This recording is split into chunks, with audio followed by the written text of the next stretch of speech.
international trading and all these sorts of things. And you have to make sure that like you're only taking as much as that you need. Now the problem is in the United States we hyper consume things. You know, we look at capitalism and Bitcoin and all of these kinds of methods, right? So Bitcoin is incredibly environmentally toxic, just like NFTs, right? So these things require lots of computers to put all these things into the blockchain, and so we need, you know, and computers can't process forever; they're going to burn out. So when they burn out, we need more chips. Where do we need to get those chips? Well, we need to get those parts from. I noticed that none of this has anything to do with the question that I asked. How does it not? Because I was asking you if you believe we could uplift the quality of life for every person on Earth while minimizing or reducing market inequality. I understand that there are ways in which we inefficiently consume resources. Yeah, but that's the point is like we can't without like completely like restructuring like whole economic systems. So in order to restructure economic systems, in order to uplift groups that don't have the proper systems, we have to provide them for them in some kind of way. But we can't do it to where we're like sending in a military or using unfair like trade regulations, because a lot of times if people are going to want to invest in a foreign country, they're going to want to get more out of it. We're not going to want, like capitalists and industrialists, they don't want to have these people get paid well. So we have again, we know this is a socialist channel. I'm asking you, do you think? I know you don't. I'm aware, and I don't think you're a socialist either. So the feeling is mutual. Do you think we could make I didn't say you weren't a socialist? Why are you throwing in these little ad homs? I don't think you're not a socialist. Well, I don't think you are then. But do you think that we can uplift?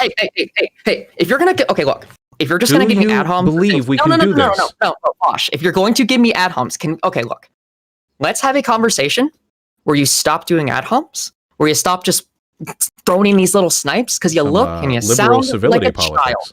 It's not liberal civility politics. You just sound like a child. I think you're about as disingenuous as... Actually, you're significantly more disingenuous than that Canadian Nazi I had on before. At least he was upfront about the stuff that he believed. So wait, hold on. The only reason... Why are you so obsessed with this, wait, again, my guy? You don't understand the comparison. Can you explain the comparison that I just made? Anything because I'm just a stupid, dumb fuck tanky, am I? Can you explain the comparison that I just made? Like, what was I comparing? I don't care about your Nazi comparison. You can't. This is why. Wait, hold on. This is why I'm mean to you. You're either unwilling to or incapable of even processing the points that I'm making. Probably because you didn't come on here expecting to be criticized for the stuff that you said.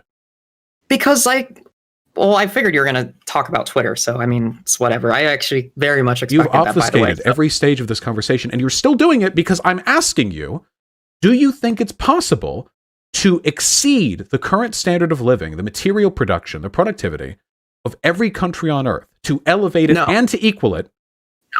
No. Not in the current state that we're at right now. Not in the current state. Obviously, the current state is what it is, but with changes made. What does the hypothetical matter? Like, what is... Like, okay, Vaush, agreeing on a hypothetical... Wait, you realize socialism doesn't exist in the real world? Would I be like, hey, do you want socialism? And you're like, yeah, and I'd be like, why does the hypothetical matter? What does that even mean?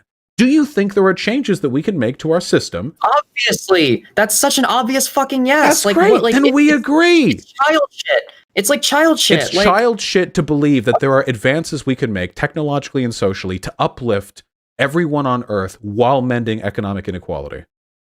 That's child shit to have that goal in mind. We could probably do it with the level of technology we have today. We probably could. I believe that. Tech doesn't actually... Well, but the thing is okay.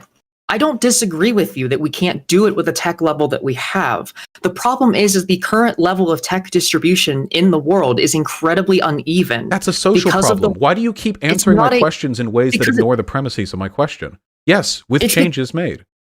But how do you do those changes? Like, what are those changes going to be, though? So you acknowledge then that my original point was correct. You're just a stickler for details. You want to actually talk about it. No fucking shit. So then you're on Twitter then, you were just wrong. I was correct. You said I was incorrect, but you weren't actually saying I was incorrect. You were saying, could you elaborate further? You were acting as though you disagreed with my belief when all you were actually apparently doing is saying I didn't elaborate enough while fighting a Bloodborne boss. What?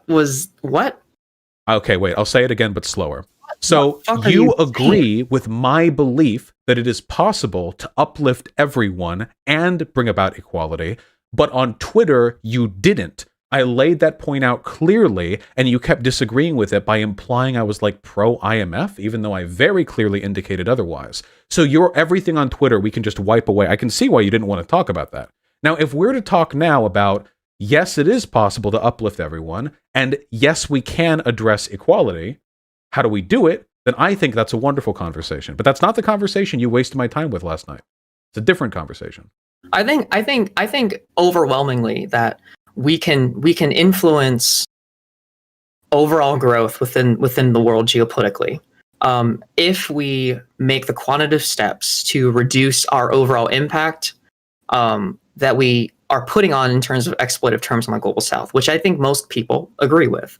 Now, I think the contention is how we get there and what we do with that. No, you at no point on Twitter said, how do we do this? What? Wait, the original video of me playing Bloodborne was me saying, what's the point of socialism if it lowers the standard of living? I want to be able to keep my iPhone. Okay,